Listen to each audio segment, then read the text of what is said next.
Сәлеметсіздер ме, құрметті тыңдармандар. Сіздермен бірге мектеп подкастының жүргізушісі 9 сынып оқушысы Руслан Аруна. Бүгін біз өте маңызды тақырып сөз әдебі, яғни адамның сөйлеу мәдениеті туралы әңгімелесетін боламыз. Өйткені кейде бір ауыз сөз адамды жақындатып жатса, кейде керісінше алыстатып жатады. Бүгінгі әңгімеміздің қонағы мектебіміздің тәжірибелі, оқушыларға да, ата-аналарға да сыйлы, бетке ұстар ұстаздарының бірі математика пәнінің мұғалімі Мұрат ағай. Қош келдіңіз. Қош келдік. Мен әңгімемізді негізгі ұғымнан бастасақ, сіздің ойыңызша сөз әдебі деген не? Бір сөйлеммен қалай түсіндіре аласыз? Сөз әдебі дегеніміз адамның сөйлесу кезіндегі, қарым-қатынас кезіндегі тәртібі, мәдениеті, былайша айтқанда тіл байлығы, ол жердегі этикет дейді, дәлдігі, тақырыпқа байланыстылығы және өзінің эмоциясын басқара білуі, өзінің көңіл күйін басқара білуі. Расында, кейде адамды алғаш көргенде-ақ сөйлеген сөзі арқылы бағалап жатамыз. Осыған байланысты келесі сұрақ туындайды. Қазіргі балалардың сөйлеу мәдениеті бұрынғы буыннан өзгеше ме? Қай тұсы алаңдатады? Иә, қазіргі кезде ерекше, жай ғана ерекше емес, енді өте ерекше деп айтар едім. Қазіргі уақытта біздің жастарымыз, оқушыларымыз тілдің тазалығын, тілдің байлығын, сөздің әдебін сақтамайды. Оған енді өзіндік себептері бар. Мысалға, ең бірінші себеп қоршаған орта. Өзімен араласып сөйлесіп жүретін ортаның әсері. Одан кейін үйдегі тәрбие, ата-ананың, туыстарының, үлкендердің үлгісі. Мысалға, үйінде тіл тазалығын ұстайтын семьяда балалар соған еліктеп таза сөйлеуге тырысады. Сосын мектептегі орта, мектептегі тәрбие, сосын тағы да бір қатты әсер ететін нәрсе ол бұқаралық ақпарат құралдары дейміз, немесе әлеуметтік желі. Қазіргі кезде әлеуметтік желідегі материалдар дейміз ғой, солар сол әлеуметтік желінің өзінде тілдің әдебін, сөздің әдебін көп сақтамай жатады. Осы факторлар әсер етеді деп ойлаймын. Сосын жалпы тіл тазалығында балалар қазір қосымша бір кірме сөздер, қыстырма сөздер, терминдер, сленгтер дейді ме, жаңағы сондай сөздер көп қолданады. Сосын тағы да бір қынжылатын нәрсе боғауыз сөз көп қолданады. Ол өте дұрыс емес деп ойлаймын. Алаңдататын нәрсе әрине. Яғни мәселе тек тілде емес, қарым-қатынаста екені байқалады. Өйткені біздің сөзіміз тек әңгіме құралы емес, болашағымызға да әсер етеді. Осы тұрғыдан алғанда соңғы сұрағымды қойғым келеді. Сөз әдебіне мән бермейтін адам қандай мүмкіндіктерді жоғалтып алуы мүмкін, және оны түзетуге, өз сөйлеу мәдениетін қалыптастыруға қандай жолдар бар? Маңызды сұрақ, маңызды проблема. Мысалға, әлемде жыл сайын шамамен 24 тіл жойылып кетеді екен. Сонда енді математика ғой, былай қарасаң айына 2 тіл жойылып жатыр. Неге? Ол өзінің тілінің тазалығын сақтамағаннан, өзінің тілін дамытпағаннан, өзінің тілін құрметтемегеннен болып жатқан дүние деп ойлаймын. Әрине біздің тіліміз жойыла қоймас, бірақ қатты өзгеріп бара жатыр. Шет тіл кірме сөздер көп.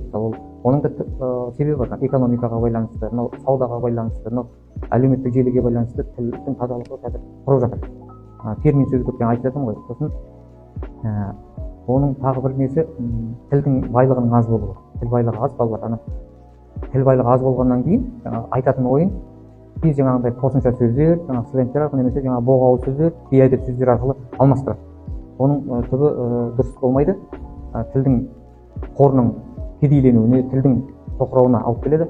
Сосын жалпы мен әсіресе боғауыз сөйлейтін жастарға айтқым келеді, ол боғауыз сөз қосып сөйлеу адамның деңгейін көрсетеді, мәдениетін көрсетеді. Ортасында өзінің қаншалықты деңгейі жоғары екенін көрсетеді, немесе төмен екенін. Мысалға бір мысал айтар едім. Айтып та жүрмін балаларға. Мысалға, тура қазіргі уақытта мен бір 2 тұлғаны айтамын да, мысалға Димаш Құдайберген. Димаш Құдайберген қандай деңгейге жетті және соның тәрбиесіне қараңдаршы деймін да, тәрбиесіне. Өте мәдениет өте жоғары.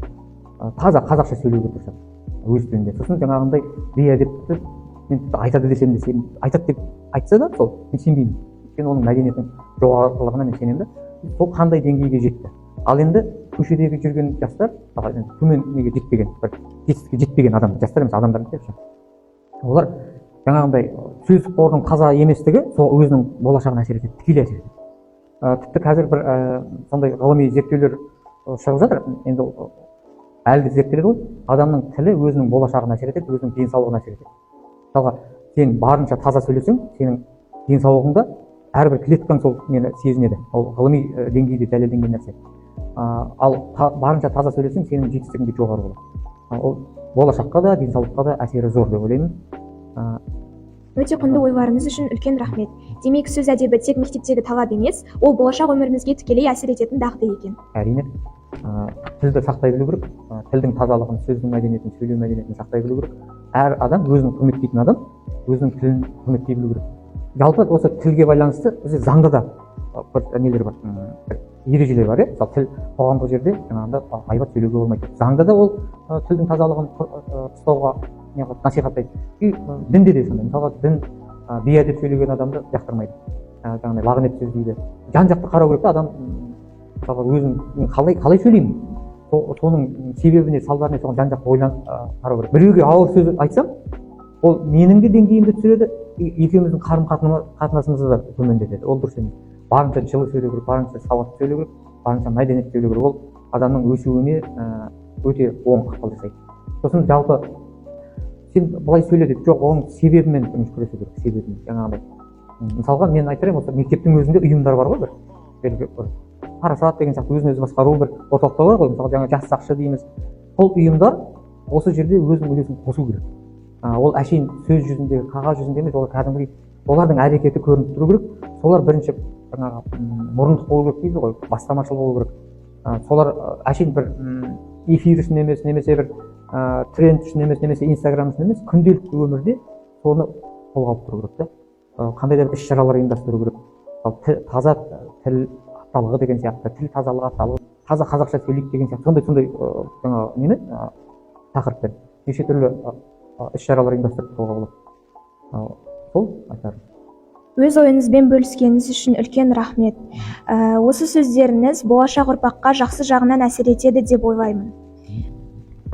Құрметті тыңдармандар, біз де бүгіннен бастап сөзімізге мән беріп, бір-бірімізге сыпайы сөйлеуге тырысайық.